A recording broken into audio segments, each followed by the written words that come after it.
it's Dean here. Welcome to today's session, 6 persuasion tactics for sales. So we're going to be looking at 6 persuasion tactics that will help you sell better, sell more effectively if you implement them inside what you're doing in your business and in your sales and marketing activity.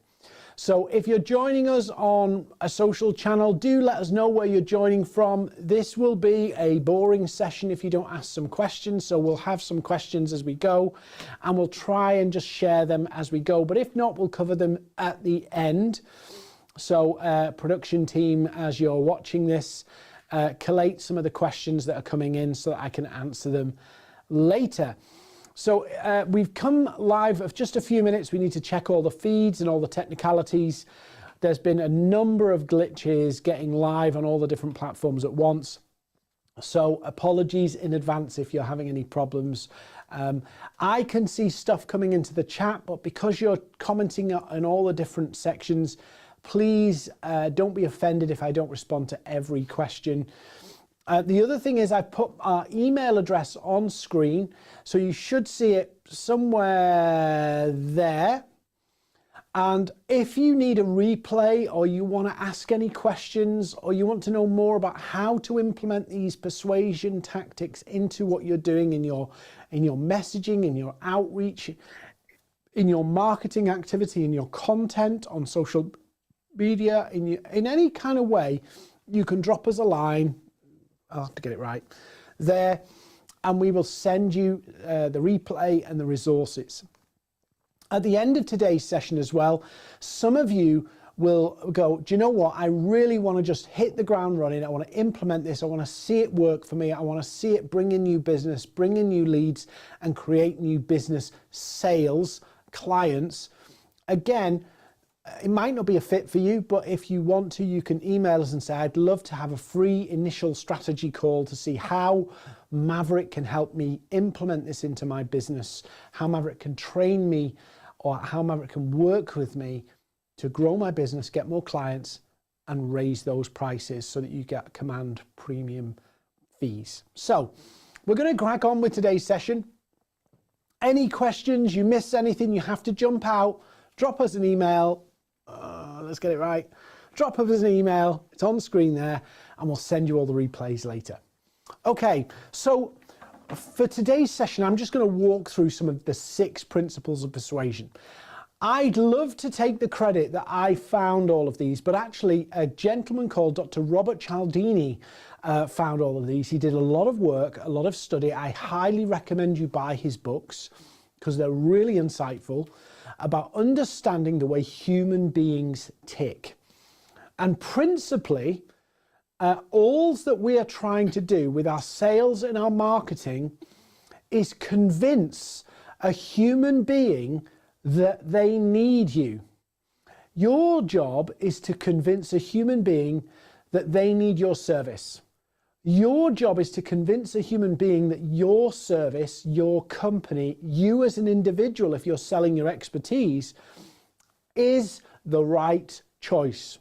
You are the right choice. Now, we can go around and do it our own way, and we can decide to do things our own way, but human beings are human beings. And so one of the great things about what I focus on and what I love about marketing and sales is the human elements. It's very easy to get lost in technology, into hacks, into platforms and all of those things. But actually, if you understand the principles of convincing human beings, you can sell anything and you can market anything. And when I sit down with some of our clients, they sit down, have strategy days with me, and they say, how is it you can understand our business so quickly? It's because I've spent years understanding human beings. And so the technology bits are the easy bits if you can understand human beings, because you can use any channel, any medium, any process once you understand the underlying things around human beings. So we're going to look at these 6 principles of persuasion.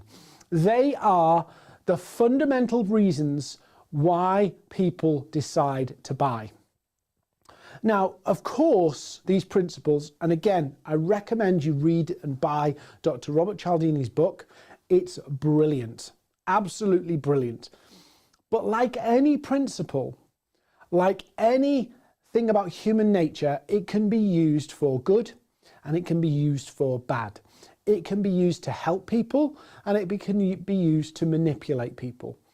So nothing I'm going to share with you today, I would advocate using in manipulation.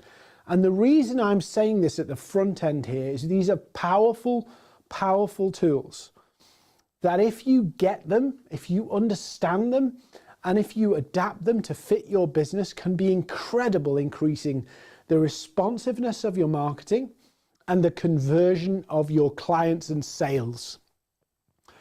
But there are a number of people today, you'll see them across social media, who will use these principles for ill. And I'm not advocating it. I'm not advocating that at all.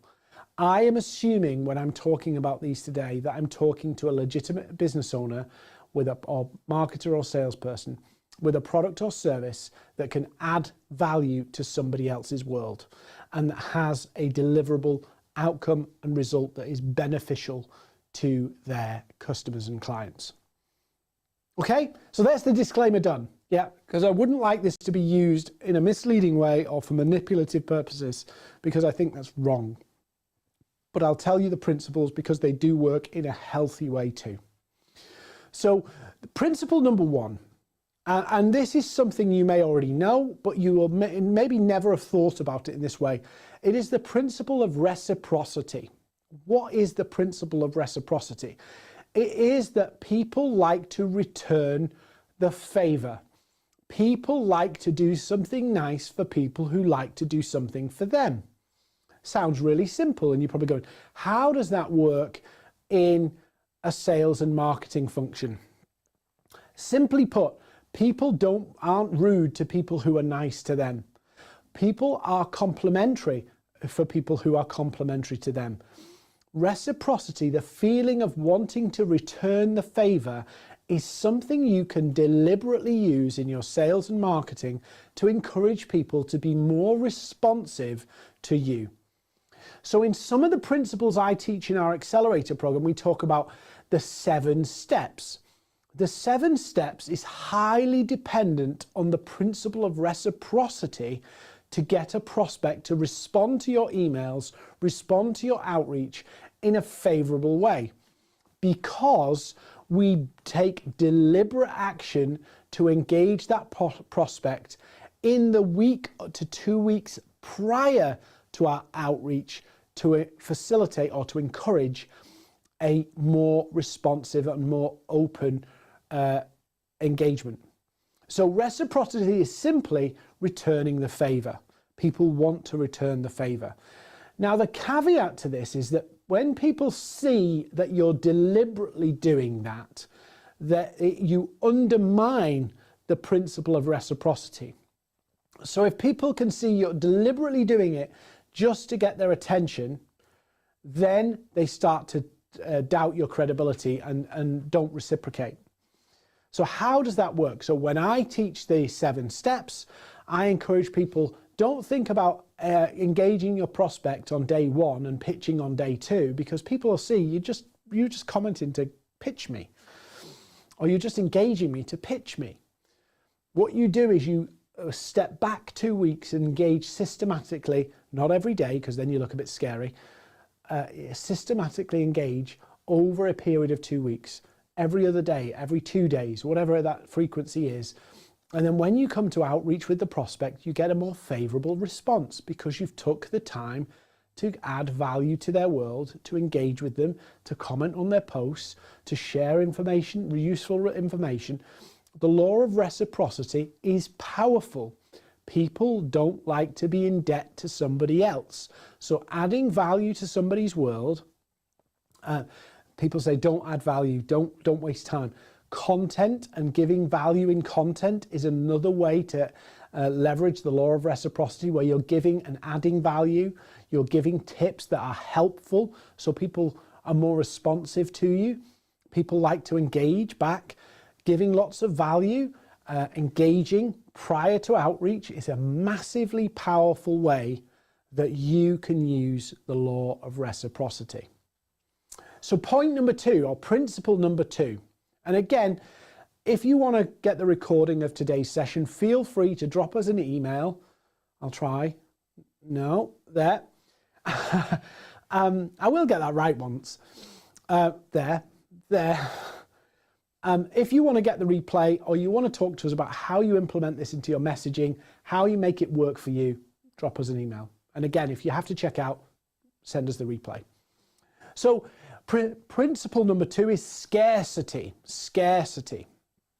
Now, scarcity is probably the most common principle to be abused. And by abused, I mean, one of the common ways is people put a ticking clock on a landing page. So what you do is you create there's only so many. There's a limited number, only this many. Limited time. So you basically limit your ability to sell. So I've seen scarcity used for good, and I've seen it used for bad. The bad side is that they have a digital sale and they put a ticking clock, a countdown clock, saying you've got 5 minutes. I've seen this used on sales pages on the internet where they say you've got 5 minutes to check out. Amazon actually do this where they say there's a special deal and you've got 10 minutes to check out. Some of these things are good for helping people speed up a sale, but sometimes what they do is they create something artificial. So for an example, there are some sales pages online, you click them and it counts down, you've got 5 minutes, there's only 5 minutes left. And actually, if you go out and go into another browser, the 5 minutes starts over again. Yeah. So if it's not genuine, scarcity is being used as a vehicle to literally manipulate, that's wrong. But if people can actually lose out because it ends and it is a real deadline, then I think it's legitimate. So let me give you some examples. In sales, often people will ask for a proposal, and you can say that this proposal is valid for the next 10 days. And some companies build in price rises at various different periods in the year. And you can say, I can hold this deal for you. I can hold this deal for you till the end of the month, but at the end of the month, I'll have to give you a new proposal because the price will change. Now, there's nothing wrong with building that model that you have a fixed price and you reevaluate the quote after a period of time. Most people don't, by the way, but I would highly encourage to be ethical. You should, because if you just do that as artificial, you're basically pretending. And I would implement a policy whereby you hold a quote for 10 days, you give a quote for 10 days, but after 10 days, you have to redo the quote. Policy.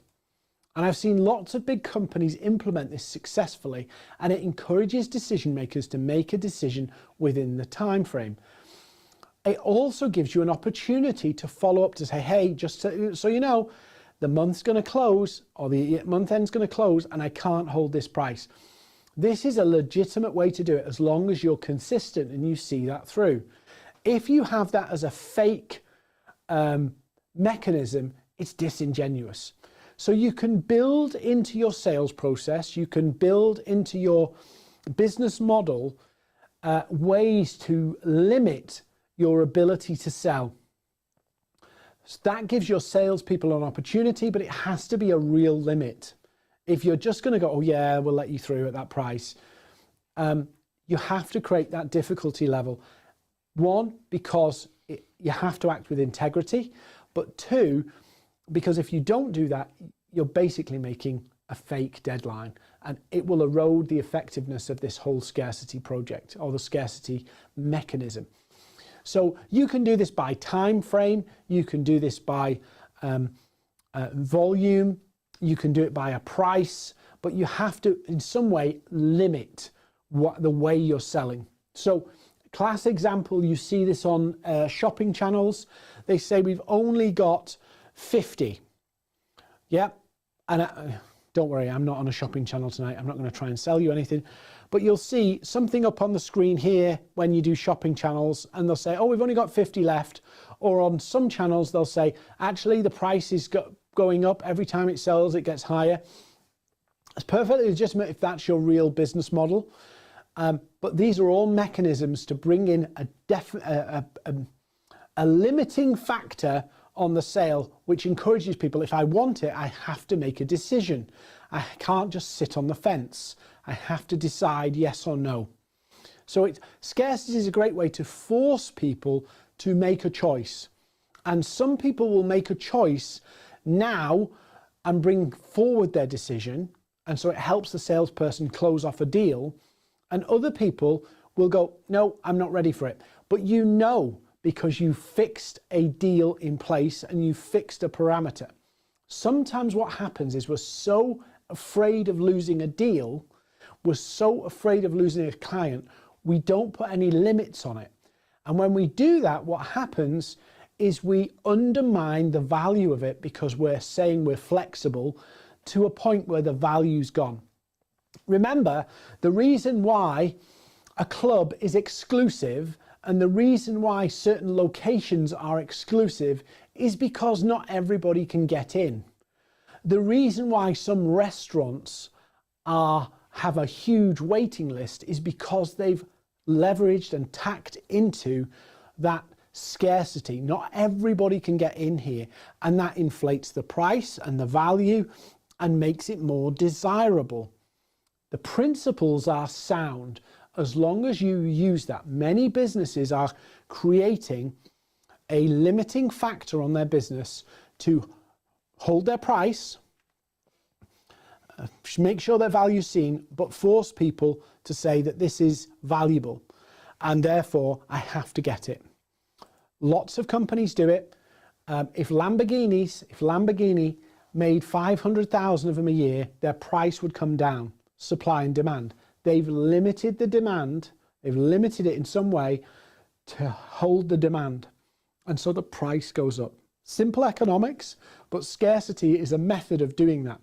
So the simplest way to do it is have a review of your quotes every month and say the quote is valid for 10 days. We will have to revisit it because prices and everything change on a regular basis. So I can't guarantee after this period that we'll be able to do it at the same price. That's one simple way to do it. You can also use it to encourage renewals.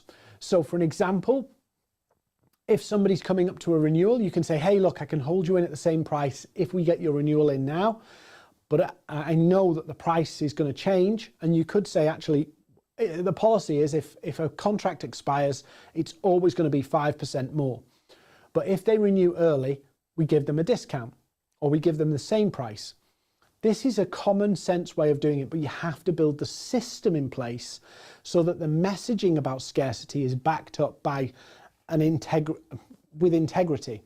So if you build a system that limits creates some kind of structure that creates scarcity or a limiting factor, it will help you sell more effectively. So that's principle number 2, scarcity. Making it harder to obtain or putting a limit on it so that it becomes more desirable. Now, number 3, I think is really important in terms of selling with confidence and selling in a place where people trust your expertise, and this is authority. So the principle of authority is people look to authority, and even if they're wrong because they appear authoritative, people follow it. So you see this on lots of ways, social media, you see people putting big amounts of logos and all of this stuff to say, look how amazing we are, look how great we are. That means you should work with us. Now, authority, I'll give you an example. A person in a uniform normally commands authority because it's human nature. So if you see a police officer or an emergency service worker, you give them respect because they're in uniform. There was a TikTok recently that I watched about a guy who walked around with a ladder, and he literally just walked around with a ladder to see where he could get unchecked. And he got into some sensitive buildings because he just wore a high-vis jacket and walked around with a ladder, and people didn't question him. He walked through the tube, he walked all different places, he walked into some government buildings, and nobody challenged him because he had authority. So how do we translate this into a business context? First thing, when you're sharing content on social media, you can share content that demonstrates your authority. Show people your knowledge on a subject. It has to be relevant to the target audience, so it can't be talking about medical information if you're appealing to patients. But you don't want to confuse people, but you have to talk with authority. You have to put on that white jacket that tells people you're medical or you're somebody qualified. So think about it like, I'm producing content to demonstrate my authority. How do you produce content to demonstrate your authority? First of all, you have to be authoritative. I can't even say that. Authoritative. I got it right the last time. Authoritative. And how do you do that? By being confident, clear, and make statements that you will support. Sometimes we often try and communicate in a very passive way. You may be able to do this, you may be able to do that. No. If I want to communicate authority, I can say to people, if you sign up for our accelerator program, you will get clients, you will be able to charge more, and your message will land and get you inbound leads. I can't say you might, or you could, or you should, or most people. It's passive. So communicating and using authority is about wearing that uniform to say, I'm the expert. It's about your own confidence. It's not about arrogance. It's about confidence. Believing what you say and being clear and authoritative. In other words, saying you will. Yeah. Statements. Producing content. Talking about things, issues that add value into your customer's world. Building your thought leadership so that you can use it to sell. People respond to authority. Simple things like putting logos of your credentials, putting a backstory about who you are and what you've done, some of your notable achievements. I don't mean case studies, we'll come to those in a minute, but notable achievements, so you can say, I've done this, I've done this, I've done this, I've done this. That gives me authority. As long as you can back it up and prove it, and you're confident about it, people can sense when somebody's not confident. People can sense when they don't believe what they're saying. So you have to settle in yourself if you're going to sell and use authority as a persuasion. You have to be confident in what you're saying. Confidence comes from inside, and confidence and arrogance are not the same thing.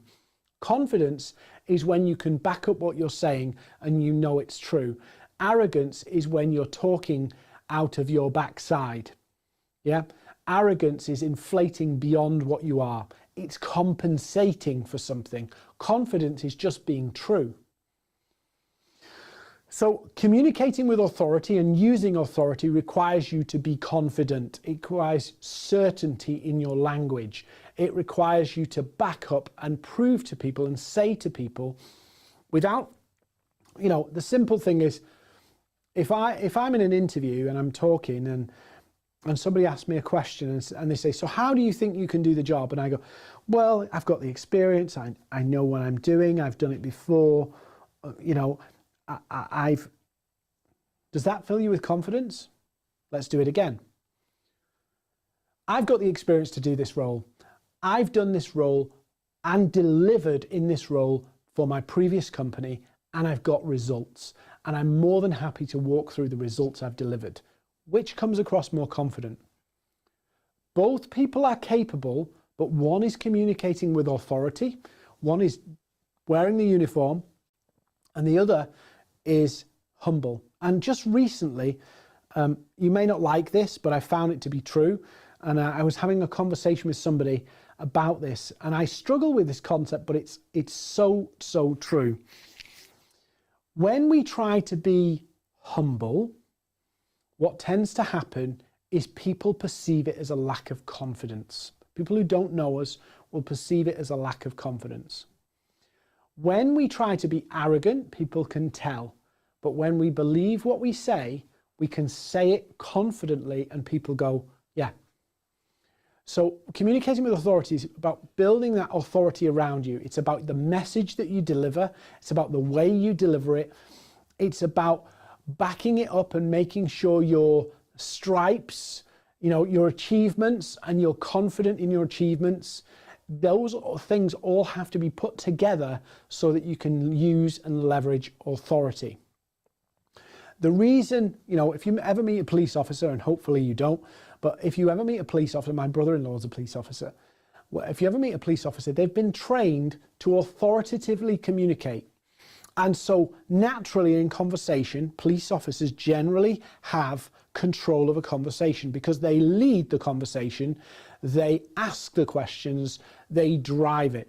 Communicating with authority is helping people see that you understand the issue and you deeply understand it and you're confident in it. So you can use that in content, you can use it in your sales conversation by asking the right questions to draw out of people their uncertainties and help them understand their uncertainties better. That gives you authority. You can help people understand their challenges better through diagnosis content and having conversations where you ask them questions to help them understand better and draw out some of the issues. Authority is a powerful tool to help you persuade people. I'll give you one quick tip. Next time you have a sales conversation, before you dive into telling people who you are, ask people questions about how do they do this? What's been the challenges they've had? What have they been trying to do to resolve these challenges? All related to what you sell, but ask those questions first. And literally people will tell you, and they'll tell you their life story. They'll tell you how to communicate with them. They'll tell you their needs. And then you can tailor what you're saying. So, okay, I've heard you have a challenge with getting clients. I've heard that you get a lot of people lowballing your prices. And I've heard you get a lot of people who don't come back to you or don't take your offer seriously or don't see the value. And so they don't treat it like, they don't see the results it could have. They miss it. Okay, I've understood that from what we've been talking about. And what you really want is you want more clients, but you want them to pay the price. You don't have to do the negotiation. And actually what you've said is you need 10 to 15 new clients each month. And you've tried this and you've tried this and you've tried this. Now I've understood they've listened and that they respect me. I've gone up in their authority ranking because I understand their problem better. So let me provide you with a remedy of how I would approach fixing that problem. Again, I'm treating the conversation like a doctor would. I'm asking people what's going on. I'm understanding that, reading it back to them, and then providing the medication or the prescription. That's how you can leverage authority in a sales conversation. In content, you can use it by helping people understand their issues and challenges better. So authority is a powerful tool. And if you can elevate yourself through social media, through digital channels, if you can elevate yourself so you're not just like everybody else, you're actually respected in your market, not your industry, in your customers' world. If you're respected in there and they look to you and see that you add value and understand their business well, you gain authority, which gives you an unfair advantage against your competitor. And your competitor might have the same level of knowledge, the same level of understanding, but because you've elevated yourself to a different position through the way you brand yourself, through the way you communicate, and through speaking to the customers in a way that's relevant to them, you elevate yourself as you're the difference. You're different to everybody else because you know what you're talking about. Everybody knows what they're talking about. Your competitors do. But because of the way you've elevated yourself, your customers, your market see you differently. So authority, powerful, powerful tool. Now, point number 4 is something common. It's called commitment. Commitment is another brilliant tool, and actually one of our principles, one of our tools we teach people called Land and Expand, heavily relies on commitment. So what is the commitment piece in the Principles of Persuasion? It is simply this. If you can get people to make one commitment, they're more likely to make the next commitment. They want to stick with what they're doing. They like to follow through. They like to be consistent with what they've committed to. So for an example, in the old school world, when we did cold calling and it was much more effective than it is today, people used to get people to say yes. If I could show you a way to increase your profits, would that be of interest to you? Oh, absolutely yes. And as a business, are you looking to get more clients in the next 6 to 12 months? Yes, I am. So how much of a priority is getting new clients in the next 6 to 12 months? Is it at number 10 or is it number 1? 10 being the highest number. Oh, it's 9. It's 9. Okay, so what you've told me is you absolutely want to get more clients. You want to get more high value clients and it's top priority for you. So I'm going to put a proposal together for you to do exactly that. Is that something you're prepared to look at? Oh yeah, I'm prepared to look at that. I am getting people to agree with me over a pattern so that they're more likely to commit to looking at a proposal. Now, commitment's used in lots of different ways. You can use it in that way, in other words, getting people to agree with you and then progressing them through. The other way to use commitment is through something called land and expand, which is something we teach people often on social media, particularly LinkedIn. If you're trying to reach out to people, it can be quite tricky and they might have suppliers in place. So we teach our clients to create a land and expand, which is a complementary service or sale that you will put to the client where it gives you the opportunity to develop a relationship, but it gets you over the hump of you're now a client. So you'll see this on social media a lot, people selling something for $40 or £10 or £95.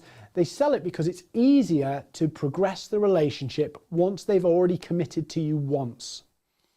So commitment is about getting people to agree with you, getting people to engage with you because they're more likely to continue to engage with you. So getting people to take a little step of commitment and then another step of commitment and then another step of commitment is the way it works.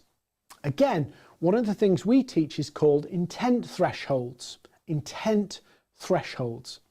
So let's say, for an example, you want to get inbound leads, you want to get people to engage with you, you want to get people who you can talk to and book calls with.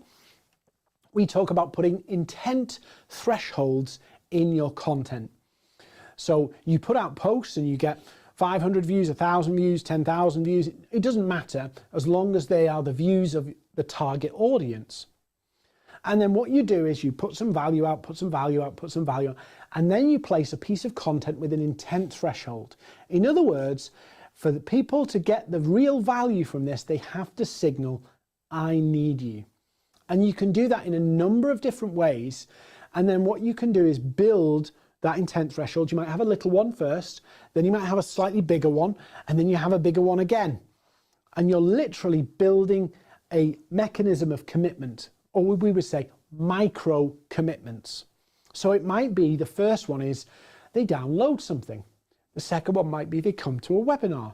The third one might be they buy something for £70. Then it might be something else and something else. So getting people to be, excuse me, committed and moving through that commitment level is key. And so one of the ways you can persuade people is by getting them to make little commitments, and those little commitments build up and build up and build up until one commitment is, I'm going to become a client, I'm going to pay you some money for your services. And that could be a little one or it could be a big one. I've used this for an example to take somebody from £200 to £10,000 in 3 months because they've made little commitments, they've seen the value at each commitment level and increased their spend. So principle of commitment, absolutely valuable, absolutely worth incorporating. It works in the sales conversation, it works in the sale itself, and it works in your social media and your marketing too. So you can use it in all different ways, but the principle of commitment is powerful. People like to be consistent with the commitments they've already made, and so it makes it easier for them to say yes again, and yes again, and yes again. So principle number 5, we're rattling through these actually tonight, or today. Principle number 5 is about liking. And I don't mean liking on social media. I mean people like to do business with people they get on with. People who they've got something in common. And if you've met a salesperson, and hopefully you have, if you're not one yourself, you know full well that one of the first things you do when you're talking to a prospect is you try to build common ground. You try to relate to them in some way about something other than product and service and business. It might be they talk about football. It might be they talk about their weekend. It might be they tell you about their hobbies. It might be tell you about something they're doing. You try to build common ground in any way, shape or form that you can. And we see this in in-person meetings. We see people chit-chatting to build common ground. It becomes common human nature. It's just something we do. Now, one of the things that I teach people to do is, now that you know that common ground is important, people like to do business with people they like or they get on with.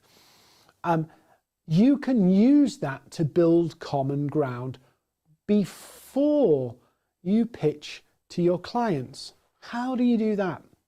Well, in our social selling training, we teach people, actually, one of the most powerful things you can do is build that relationship before you pitch. If you know, I want to talk to managing directors of printing companies in Manchester, I'm just using that as an example, I can choose to, right, I'm going to send a pitch to all these complete strangers, or I can take action across social platforms to engage with that managing director on LinkedIn.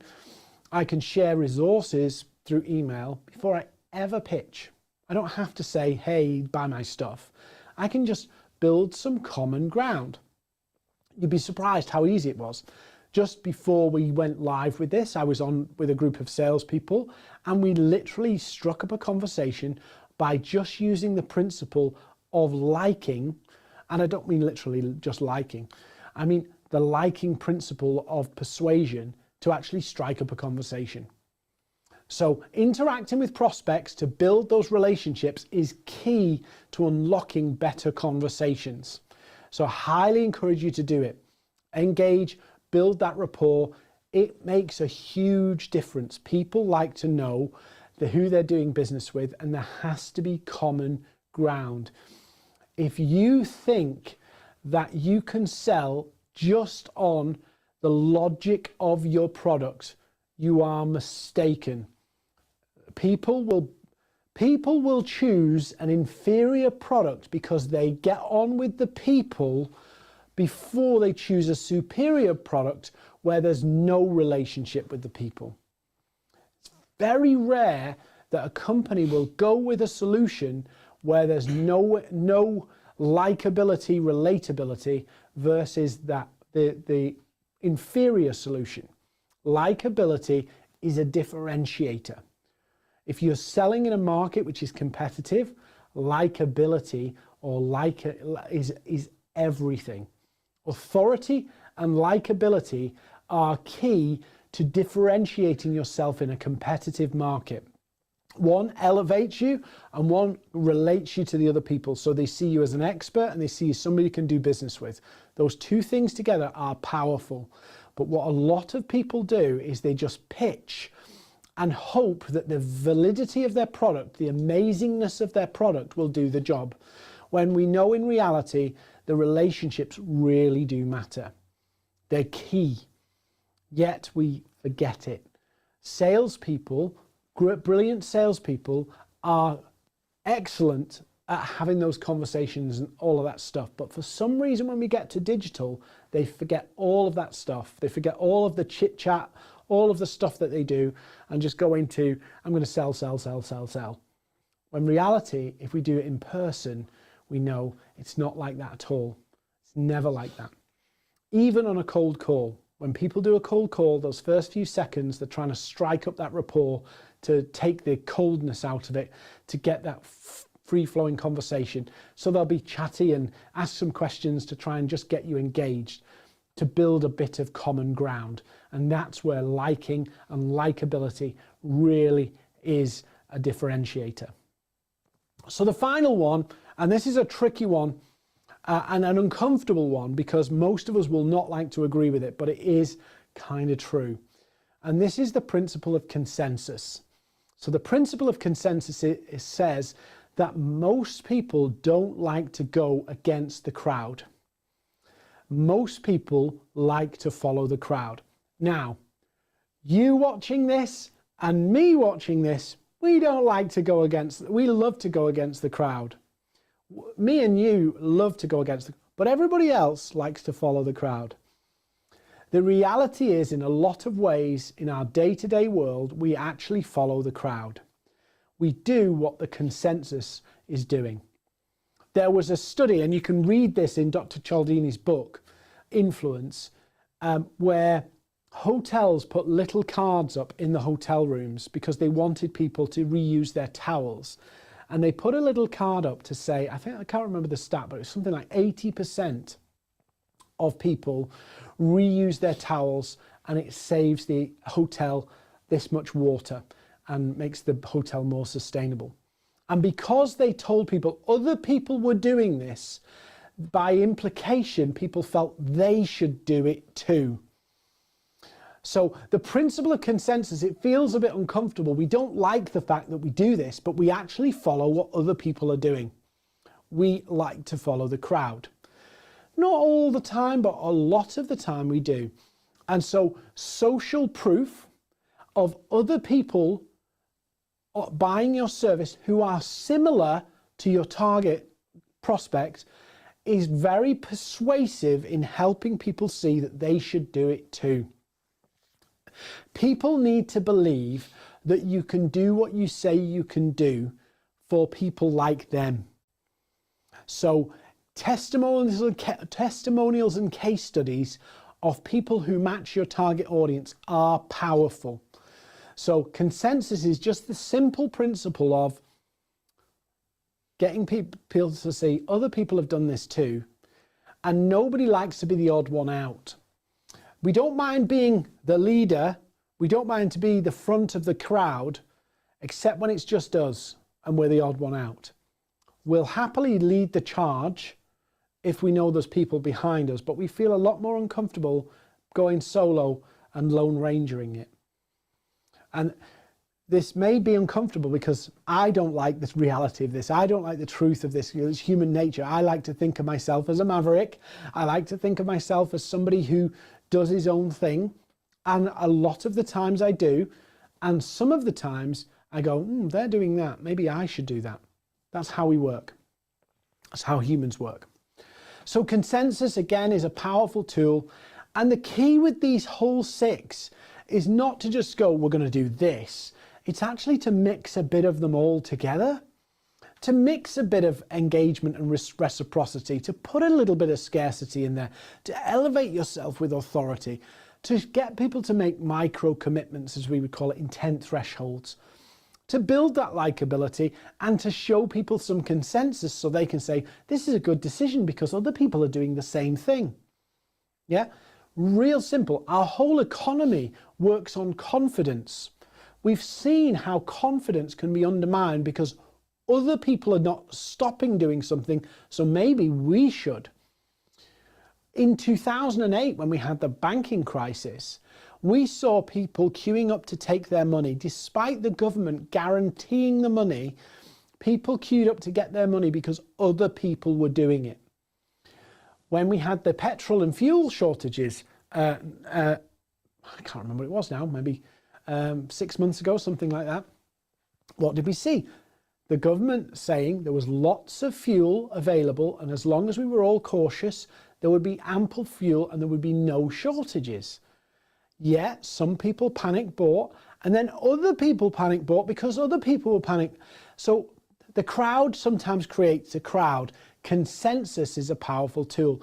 Mixing these 6 principles together creates a really compelling proposition. Now, the fundamental to that is understanding why your audience, why your customers, why your prospects need you. What's the big win? Because you can't use these principles without understanding that. I call it the audience value proposition. In other words, the crowd that needs you, that you can sell to, the prospects, the target audience, whatever you want to call it, why do they need you? Those big questions of why do they need you? Not from your perspective, because we all have an answer that's different. From their perspective, the audience, your target audience's value proposition. In other words, what do they see in you that can add value? And then you can build messaging, you can build sales scripts, you can build sales outreach activity, you can build content marketing that leverages these 6 principles of persuasion that are powerful. And I highly, highly, highly recommend, it's quite a chunky book, but Dr. Robert Cialdini has done a brilliant job in putting it together. I've done, 40 odd minutes or whatever this is, explaining these to you, but you read the book and you will absolutely get it. Now, just to wrap up, I think we've got a couple of questions. I'm going to try and answer a couple of questions.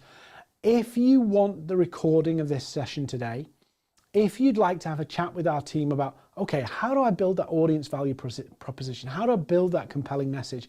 How do I outreach in a way that's not pushy, not spammy, and not going to switch my prospects off? Drop us an email, we'll send you the replay, we'll jump on a call, 25 minutes, and walk you through how we would help you and some of the strategies we would use that you can either take away or say, help me, and we can help you with one of our programs. So, questions. Okay, we've got a question here about when you say manipulation of prospects, what do you mean? Okay, I always say this at the beginning because I have seen it, lots of people making claims that they can't back up. So I'll give you one example. The people with the Lamborghinis flashing the money, yeah? This is the typical scarcity manipulative tactics, probably more than that. What they do is they get the big fast car, the jet, and they tell you that they're a billionaire, a millionaire, and they want to, out the goodness of their heart, they want to help you, they want to give back. But they've got limited number of places and limited number of time. So if you give them $8,000 or $2,000, they'll show you how they built their empire. Really? And this is based on the fact that they're basically fronting it out to you saying, look what I've done. So they play on scarcity.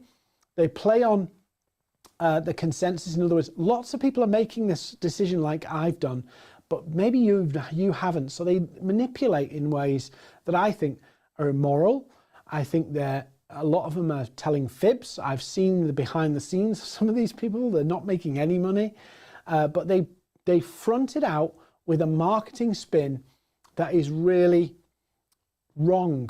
But they push all the right buttons, and I'm going to say it like that. They push all the right buttons, and then take people's money. And then people realize, actually, there's some good stuff in there, but a lot of it was built on sand. It wasn't very substantive, or it wasn't based on facts. So that's what I mean by manipulation. These are the very same things that some people have used. Very same people use some of the big corporate failures. They've used some of these principles to convince people. I don't know whether you've watched on Disney, they've got this series now about Theranos, and the founder who managed to get $700 million of investment based on the fact that other well-known people were investing. And literally some of the big investors in the world, some of the big names behind some of the big media organizations and defense organizations invested in this business based on the fact that other people they knew were investing in the business, and then found a few years later that what they'd invested in, the technology, didn't exist. It didn't work. But 700 million. So that's what I'm meaning about people misusing them. You have to be able to back up. You have to act with integrity with these, because you are using principles that persuade human beings, and they can be abused. So long answer, but hopefully that makes sense. What was the other question here? Sorry, just can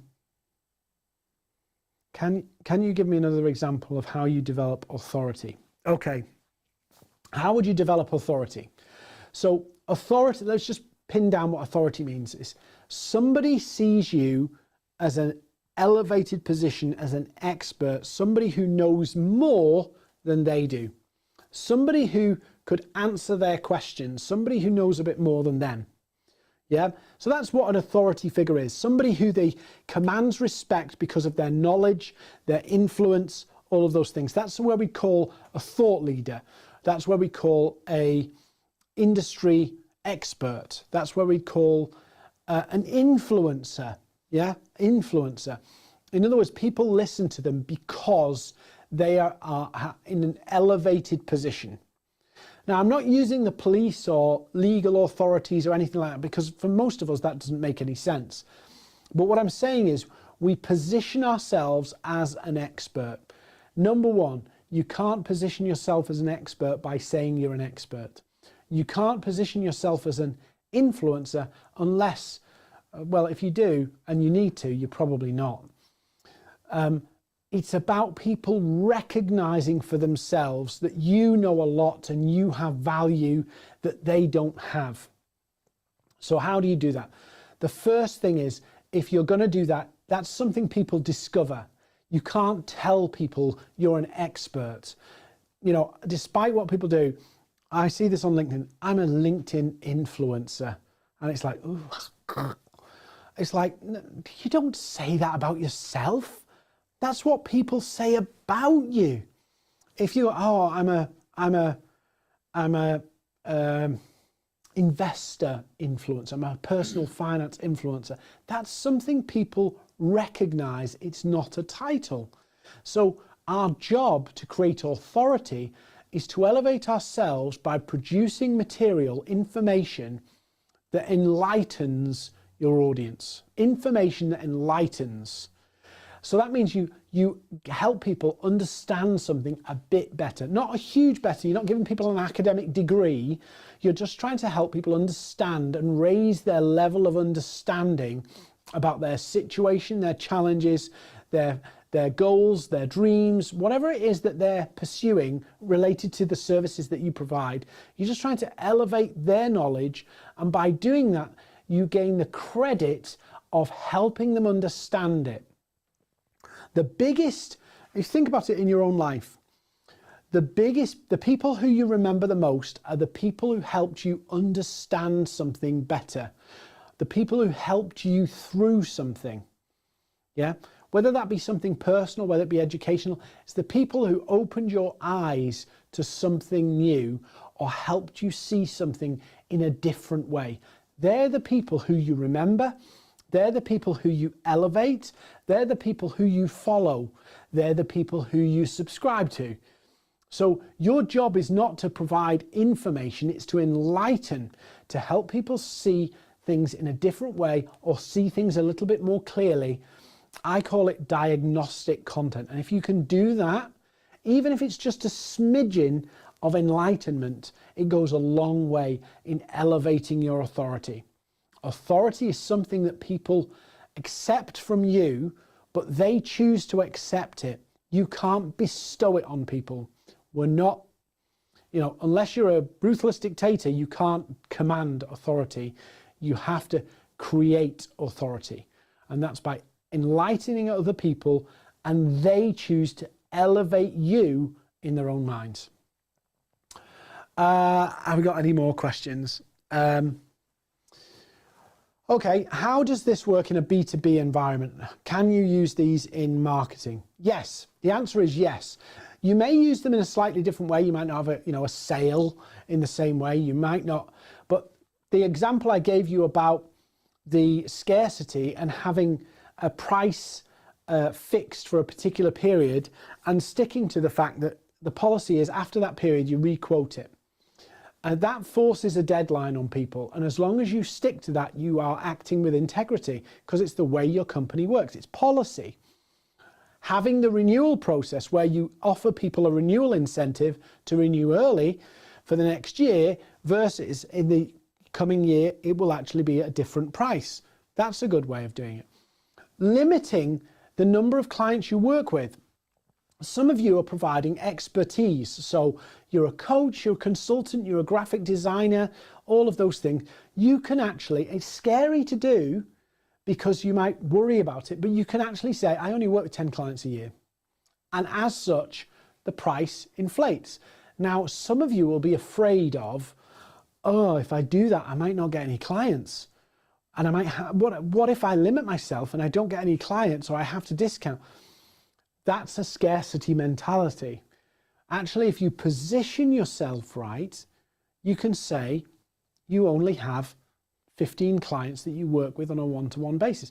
I work with people, I'll give you an example. If you want to work with me, you can come into a program. So you can get a training course, you can come onto a live like this, you can get a training course, and I've put together a training course that I've delivered or one of our teams delivered, and you can access that. If you want to work more intensely with me, there's the Accelerator program. So the Accelerator program is a group program with lots of other people in together as a community, and we work together to grow our businesses in live calls every week. But if you want to work with me one-to-one, everybody knows that that commands a different fee and a different way of working. And I only work with a limited number of people that way. If you don't want to pay that price, you can go into the group program and you can get access to me, but you're sharing the access to me. That's how it works, scarcity. You will be afraid. Some of you will be afraid of doing something like that because you don't want to lose out. But actually, if you think about simple economics, the more rare something becomes, the more expensive it becomes and the more valued it becomes. Some of the reasons you in your expert world, your coaching, your consultant, subject matter expert, some of the reasons why you can't command the fees is because people have too much access. And so scarcity, limiting what you do and the way you do it can actually add sales and add revenue to you rather than what you might think, pull it down. So hopefully that's some examples that will help. And again, if you want the recording of this, please, did I get it right? No. Drop us a line there. We'll email it to you. And again, if you want a strategy session with our team, they'll walk you through how this could be implemented, some of the things you can do to elevate those fees, elevate yourself, and attract and secure more clients. They'll jump on a call, 25 minutes, give you some tips, but also show you how we can help if you want it. Anyway, I'm going to finish up for today. Hopefully you've got some value from this session. Please do come find me on LinkedIn. Give me some feedback. Let me know what you found useful, what you'd love to hear from us as well. That'd be great. Subscribe, like, follow, all that stuff. Wherever you're watching, please do that. It helps us get our message out there and let more people know some of the value and some of the insights we've got to share. Thank you for joining us. I'll see you on the next webcast, which I think is next Tuesday. Normal time, normal place. See you then.